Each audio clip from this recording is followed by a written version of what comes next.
उलमा ने लिखा है कि ताज़ियत के लिए जाते हुए पहले से सोचना चाहिए कि जब मैं उस मजलिस में बैठूंगा तो कौन से ऐसे कलिमात कहूँगा जिनकी वजह से उनका गम कम हो जाए।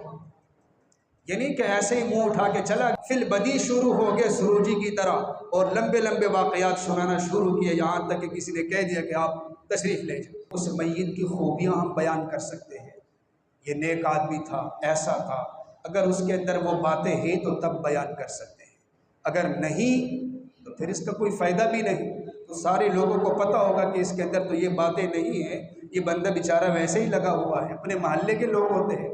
ताज़ियत जो है इसकी इजाज़त सिर्फ 3 दिन तक है। एक दफ़ा जाना सुन्नत है, बार बार जाना मकरूह है।